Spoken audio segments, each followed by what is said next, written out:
دولتي عسکرو له جګړې پرته قرارګاه او پوستي طالبانو ته سپارلي. د لغمان ولایت په الینګار ولسوالۍ کې د کابل حکومت عسکرو له جګړې پرته یوه قرارګاه او پوستي طالبانو ته سپارلي دي. یوې امنیتي سرچینې رسنیو ته ویلي چې تېره شپه د الینګار ولسوالۍ د ادارپول، سندراوا، ګنګل په نوم پوستي او منګو سیمه د عسکرو له یوې قرارګاه د قومي مشرانو په منځګړیتوب عسکر وتلي یا د قرارګاه او پوستي له وسلو او مهماتو سره یو ځای طالبانو ته سپارلي.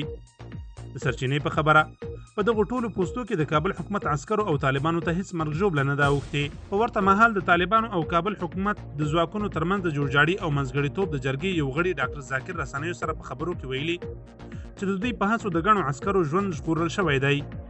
که څه هم طالبانو او کابل حکومت د یاد خبر په تړاو تر اوسه څه نه دي ویلي، خو له تېرو څو ورځو راهیسې د لغمان ولایت د الینګار ولسوالۍ په ګډون په یو شمېر سیمو کې جګړې روانې دي.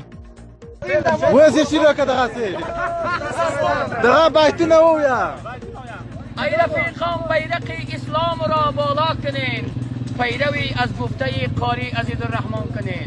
ماشاءالله ماشاءالله مثلا زنده‌باد زنده‌باد مار مرگ به امپریالیسم امریکا، مرگ به یهود و نصارا، زنده‌باد اردوی ملی افغانستان، زنده‌باد طالبای افغانستان، زنده‌باد ملا هیبت الله خان.